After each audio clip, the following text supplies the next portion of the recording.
Good morning students. आज मैं आप लोग को पढ़ाऊंगा लेक्चर नंबर 3 में स्टैक। आज 3rd लेक्चर है आपका, तो आज हम स्टैक स्टार्ट करेंगे। फर्स्ट ऑफ ऑल, स्टैक हम लोग क्यों यूज़ करते हैं? जैसे डेटा स्ट्रक्चर का एक बहुत ही एक तरह से सिंपल भी बोल सकते हैं और बहुत ज़्यादा वास्ट भी है। ठीक है, सिंपल ये है कि समझ में तो आ जाएगा, बट इम्प्लीमेंटेशन में कहीं कहीं दिक्कत होती है, क्योंकि एरे बेस्ड इम्प्लीमेंटेशन स्टैक होता है, क्यू बेस्ड इम्प्लीमेंटेशन स्टैक होता है। ओके, तो let's start. First of all, what do you mean by stack? आप लोग स्टैक से सबसे पहले समझते क्या हो? तो आप लोगों ने देखा होगा ताश के पत्ते की जो बॉक्स आते हैं उसमें कितने होते हैं? 52 कार्ड। वो आफ्टर ऑल एक के बाद वो क्या होते हैं कि स्टोर करते हैं। तो आप उसमें से जो सबसे टॉप पे रहता है वो पत्ते को आप आराम से निकाल सकते हो। बीच वाला पत्ता कौन है वो आपको क्या पता, वो है ना। तो दूसरा, प्लेट या डिस्क जो आप सीडी डिस्क रखते हो उसमें भी सबसे लास्ट वाला डिस्क तो आप निकाल नहीं सकते हो। क्यों? क्योंकि वो सबसे नीचे पैक रहता है, वो चारों तरफ से। सबसे ऊपर वाला डिस्क आप निकाल सकते हो। तो इसका मतलब ये हो गया कि स्टैक क्या है? एक लीनियर डेटा स्ट्रक्चर है which follows a particular order in which the operations are performed. और ये ऑपरेशन आपको याद रखना है, the operation and order may be LIFO। LIFO stands for last in first out. तो स्टैक मीन्स क्या हो गया? सिंपल, आपको याद रखने का क्या मतलब हो गया? स्टैक का मतलब ही है लास्ट इन फर्स्ट आउट। इसका मतलब जो सबसे लास्ट में आप उसमें ऐड करोगे किसी भी प्लेस पे, वो सबसे पहले आउट होगा। तब अगर मैं डेफिनेशन की बात करूँ थोड़ा सा और इसको इन लार्ज बेसिस पे, तो क्या बोल रहा है? A stack is an order list in which insertion and deletion are done at one end. एक ही एंड पे इंसर्शन होगा और एक ही एंड पे डिलीशन भी होगा। उस एंड पॉइंट को क्या बोलते हैं? Top, TOP, top, full stop. The last element inserted in the first one to be deleted. इसका मतलब क्या हो गया कि जो लास्ट वन जो अभी इंसर्ट किया है वो सबसे पहले डिलीट होगा। ठीक है, hence it is called last in first out या first in last out list. इस तरह से आप स्टैक को बोल सकते हो कि ये लास्ट इन फर्स्ट आउट है या फर्स्ट इन लास्ट आउट है। एग्जाम्पल ये हो गया डेक ऑफ कार्ड्स या पाइल ऑफ प्लेट्स। अब आते हैं इसके कुछ बेसिक ऑपरेशंस होते हैं। किसके ऑपरेशंस क्या क्या होते हैं? जैसे फर्स्ट ऑफ ऑल इसके जो मेन बेसिक ऑपरेशंस होते हैं दैट इज़ कॉल्ड पुश और पॉप। देखो, कहीं भी डेटा स्ट्रक्चर में 3 ऑपरेशंस मेनली होते हैं, इंसर्शन, डिलीशन और ट्रावर्सल। तो इंसर्शन और डिलीशन को ही स्टैक में पुश और पॉप बोला जाता है। इसका मतलब पुश मतलब क्या हो गया कि storing an element on the stack, और पॉप का मतलब क्या हो गया? Removing an element from the stack. अब अगर मैं क्वेश्चन पूछूँ इसमें कि when data is pushed on to stack, stack में आप डेटा को कब पुश कर सकते हो? जब वो स्टैक आपका पूरा का पूरा फुल ना हो, तभी उसमें एक डेटा, एक आइटम आप उसमें फिल कर सकते हो। ऐसा तो है नहीं कि जब आपका स्टैक पूरा फुल हो जाए तो आप उसको एक भी आइटम उसमें इंसर्ट कर सकते हो, नहीं। तो इसीलिए बोला गया कि जब भी आपको डेटा उसमें इंसर्ट करना होगा यानी कि पुश करना होगा, तो आपको सबसे पहले ये चेक करना होगा कि स्टैक एम्प्टी है या स्टैक फुल है। इसीलिए आगे का जो नेक्स्ट पॉइंट है इसमें ये बोला गया है कि 3 पॉइंट होते हैं, that is peek, is full और इज़ एम्प्टी। पिक का मतलब हो गया क्या कि वो टॉप डेटा एलिमेंट लेना है स्टैक का जहाँ से उसको रिमूव नहीं किए थे, मतलब टॉप का एलिमेंट जो दिखा है that is called peek. Is full, ये एक ऐसा वर्ड है कि ये चेक करता है कि स्टैक फुल है या नहीं है। और इज़ एम्प्टी, ये चेक करता है कि आपका स्टैक एम्प्टी है या नहीं है।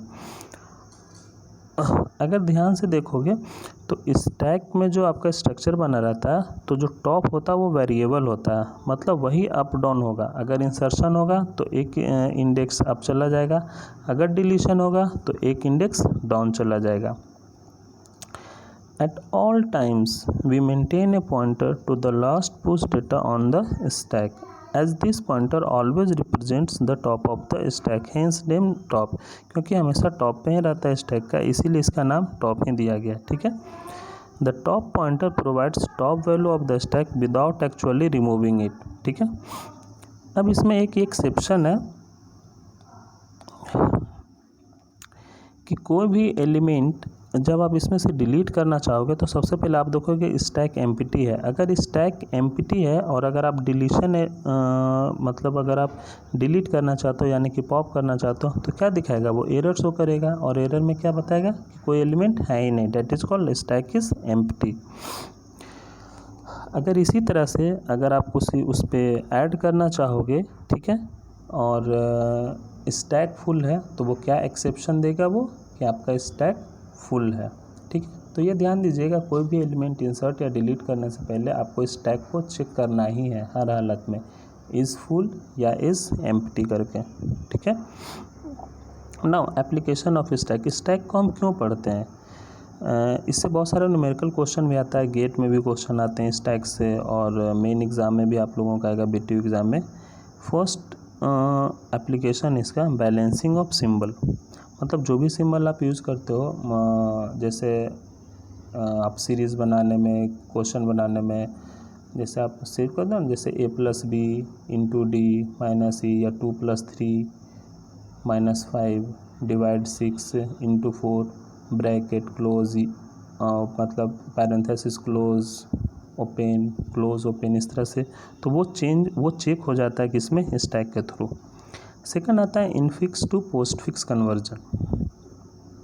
ये बहुत ही अच्छा पॉइंट है, infix to postfix conversion. ये हर साल एग्ज़ाम में आता ही आता है। एक इसमें आपको दे देगा कन्वर्जन करने के लिए एल्गोरिदमिक टाइप में, और वो इसको एल्गोरिदम बोलेगा कि आप इसको स्टैक से सॉल्व करिए। ये हम आगे आपको बताएंगे। ये थर्ड है evaluation of post fix expression. सबसे पहले जो एक्सप्रेशन दिया जाएगा वो पोस्ट फिक्स एक्सप्रेशन को उसका इवैल्यूएशन करना है कि उसमें कितने आंसर आएंगे उसमें। फोर्थ है आपका फंक्शन कॉल रिकर्शन। अगर मैं बात करूं कि स्टैक क्यों हम पढ़ते हैं, तो सबसे अच्छा उसका एग्जांपल यही है, रिकर्शन के लिए मेनली हम पढ़ते हैं, क्योंकि रिकर्शन का मतलब ही है फंक्शन कॉलिंग इटसेल्फ। और जब भी फंक्शन अपने आप को कॉल करता है तो वो स्टोर करने के लिए स्टैक का ही यूज़ करता है। ये हमेशा याद रखिएगा ये कि रिकर्शन में जो डेटा स्ट्रक्चर यूज होता है वो होता है आपका स्टैक। सेकंड में आते हैं इनडायरेक्ट एप्लीकेशन में, कुछ है जैसे ट्री ट्रावर्सल, क्यू। तो इन चीज़ों के लिए भी हम स्टैक यूज करते हैं। जैसे ट्री ट्रावर्सल, जैसे आप कोई एलिमेंट डिलीट करोगे या इंसर्ट करोगे तो उस एलिमेंट को कहीं ना कहीं तो आप स्टोर करोगे, उसको कहीं ना कहीं तो आप रखोगे। तो उन चीज़ों के लिए आप एरे का इस्तेमाल या क्यू या लिंक लिस्ट का इस्तेमाल ना करके आप सिंपल उसको क्या इस्तेमाल करोगे, आप यूज़ करोगे, स्टैक यूज़ करोगे आप। ओके। अब आते हैं इम्प्लीमेंटेशन। स्टैक को तो आप इम्प्लीमेंटेशन के लिए यूज़ कर लिया कि सर आपने बोला कि एक इस तरह का यू टाइप का आप एक स्ट्रक्चर बनाइए, उसमें किसी भी एलिमेंट को इंसर्ट करते जाइए और उसकी इंडेक्सिंग करते जाइए। जैसे 5, 6, 7 एलिमेंट को मुझे इंसर्ट करना, तो 5 को इंसर्ट किया, वैल्यू दे दिया, इंडेक्सिंग वैल्यू 0 दे दिया, 6 को इंसर्ट किया, इंडेक्सिंग वैल्यू 1 दे दिया। तो इसी तरह से अगर मैं इम्प्लीमेंटेशन की बात करूँ तो स्टैक को आप किस तरह से इम्प्लीमेंट कर सकते हो, इसके दो मेथड है मेनली। एक एरे बेस्ड इम्प्लीमेंटेशन और दूसरा लिंक लिस्ट इम्प्लीमेंटेशन। तो एरे बेस्ड इम्प्लीमेंटेशन में 2 टाइप है, that is called simple array based implementation और डायनेमिक एरे बेस्ड इम्प्लीमेंटेशन। तो सिंपल एरे इम्प्लीमेंटेशन क्या होता है? सिंपल एरे इम्प्लीमेंटेशन ये होता है कि आप एक एरे डिज़ाइन करो। आप लोग को तो आते ही एरे डिज़ाइन करना। सिंपल जितने वेरिएबल का एरे हो उतना ही आप क्या करो, उतना आप उसकी वैल्यू ले लो, किसकी, मेमोरी की वैल्यू ले लो और एक एरे क्रिएट कर दो। उसमें जब भी आप वैल्यू फिल करोगे तो जो भी वैल्यू फिल करोगे आप स्टैक को किस में, एरे में, तो उसमें हमेशा लेफ़्ट से स्टार्ट करते हैं और राइट तक लेके जाते हैं। जैसे इसमें लिखा भी गया है कि the implementation of stack data type uses an array. In this array we add elements from left to right and use a variable to keep track of the index of the top element.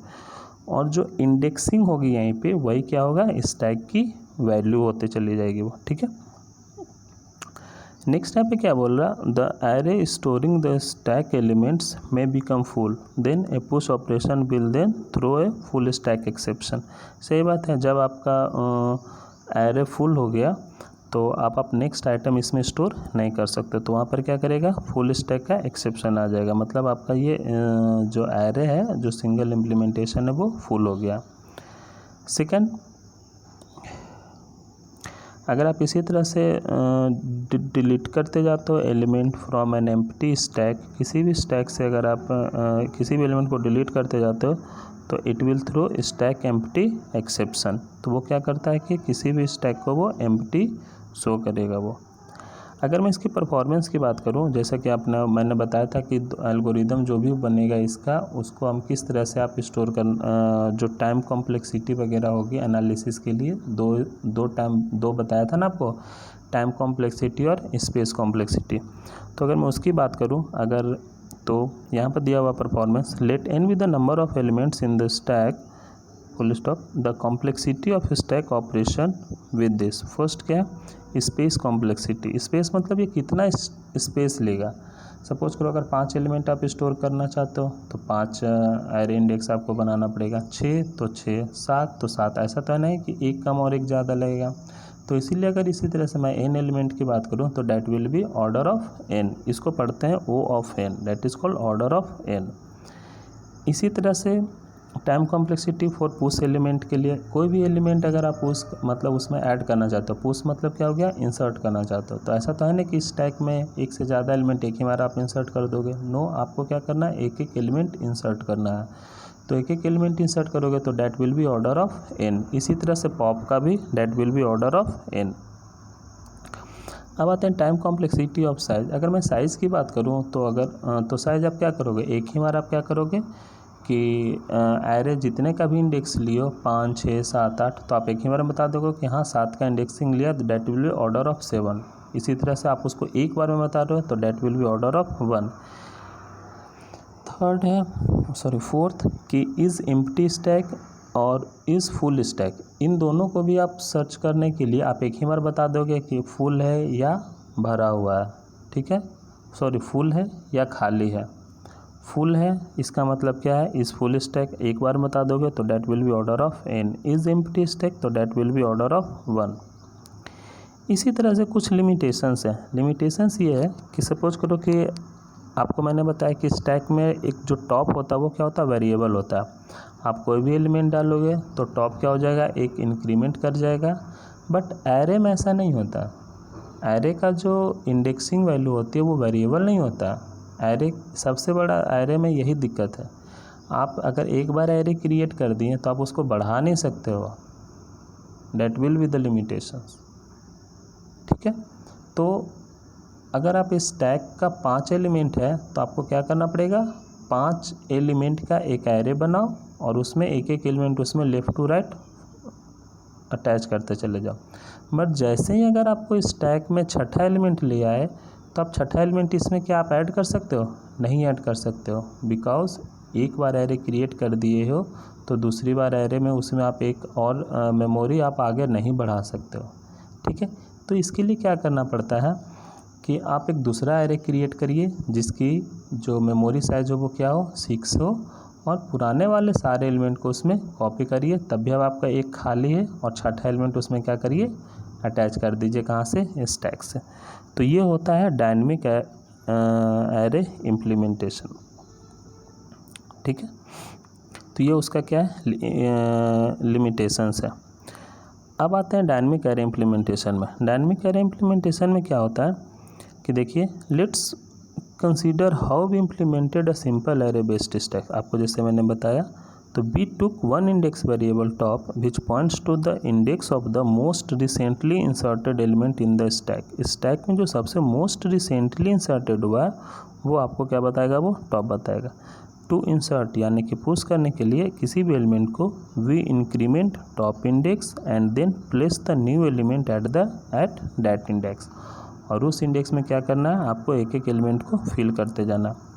Similarly delete करने के लिए pop करना पड़ेगा और एक एक value top का -1 होते चला जाएगा। ठीक है, तो इसीलिए पुश या पॉप करते हैं तो इंक्रीज ऑफ साइज बाय 1 या डिक्रीज ऑफ साइज बाय 1।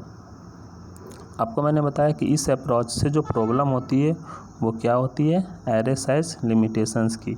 जब भी कोई न्यू एरे आएगा तो आपको क्या करना पड़ेगा, एक न्यू एरे क्रिएट करना पड़ेगा और पुराने एरे को उसमें, पुराने एरे एलिमेंट को आपको उसमें ऐड करना पड़ेगा। ठीक है, लेकिन इसका एक अप्रोच आता है जिसको बोलते हैं अल्टरनेटिव अप्रोच, और उसका नाम है रिपीटेड डबलिंग। रिपीटेड डबलिंग एक ऐसा टेक्निक है जिसमें क्या करता है कि जैसे आपको सपोज करो कि स्टैक का साइज है 6 यानी कि 6 एलिमेंट है, तो आप इसका डबलिंग एलिमेंट का एरे क्रिएट कर लो। ठीक है, तो जैसे कि स्टैक में आप एक एलिमेंट या 2-3 एलिमेंट या 4 एलिमेंट भी आप ऐड कर पाओगे तो ज़्यादा से ज़्यादा आप कितना, दुगना एलिमेंट आप ऐड कर पाओगे। तो दुगना एलिमेंट के लिए तो आपको क्या हो जाएगा, एरे तो क्रिएट हुआ ही रहेगा, आप आराम से क्या कर पाओगे, उस एलिमेंट को आप एरे में आराम से सेव करते चले जाओगे। तो इसीलिए इसमें बोला है if the doubling the other way of analysing the same approach, अगर n बराबर 1 है तो if you want to add an element double the current size of the array and copy all the elements of the old array to the new array. इसी तरह से आपका क्या होगा, वो इंक्रीज करते चला जाएगा। बट कहीं भी आज के बाद आप हमेशा याद रख लीजिएगा कि एरे में यानी डेटा स्ट्रक्चर में या एडवांस डेटा स्ट्रक्चर में या फिर डिज़ाइन एनालिसिस एंड एल्गोरिदम में कहीं भी कोई भी एल्गोरिदम अगर डबल रेट से बढ़ता है या डबल रेट से घटता है तो उसकी जो टाइम कॉम्प्लेक्सिटी होती है वो log n ही होता है। इसका डेरिवेशन आपको एडा में पता चलेगा, ये पॉइंट को आप याद रख लीजिएगा। आइदर डबलिंग या आइदर हाफ, मतलब डिवाइड बाय 2 या मल्टीप्लाई बाय 2, तो उसकी जो टाइम कॉम्प्लेक्सिटी होगी वो क्या होगी, log n टाइम होती है। नाउ देन अगेन अगर मैं टोटल टाइम की बात करूं तो पुश करने के लिए ऑर्डर ऑफ n, और एक एलिमेंट की बात करूं तो डेट इज़ पुश ऑपरेशन करने के लिए ऑर्डर ऑफ 1। सिंपल वही है, ये जो परफॉर्मेंस है कि इस स्पेस कॉम्प्लेक्सिटी कितना लगेगा तो that will be order of n। सही बात है, डबल हो गया तो भी कोई फ़र्क नहीं पड़ता है, order of n into order of n plus n, that is called order of n। इसीलिए टॉप के लिए order of 1 is full stack, is empty stack, that is order of 1। तो ये अगर मैं बात करूँ इसका, जो मैं सबसे नीचे एक पॉइंट लिख रखा है, टू मैनी डबलिंग में कॉज मेमोरी ओवरफ्लो एक्सेप्शन। इस बात से आपको पता चलता होगा कि अगर मैं एरे की डबलिंग करते रहूँ, हर बार स्टैक को इम्प्लीमेंटेशन के लिए मैं हर बार एरे की डबलिंग करता रहूँ तो इससे क्या हो जाएगा, सपोज करो अगर एक एलिमेंट मुझे ऐड करना है तो मेरा तो डबल एरे मैंने क्रिएट कर दिया तो कितना ज़्यादा मेमोरी ले लेगा। ठीक है, तो इस तरह से हमारी क्या होगी, एफिशिएंसी घटते चली जाएगी और मेमोरी का जो खपत है वो सबसे ज़्यादा होता चला जाएगा। उसी पॉइंट को बोलते हैं memory overflow exception. Thank you. Next lecture में हम लोग लिंक लिस्ट इम्प्लीमेंटेशन पढ़ेंगे। ओके।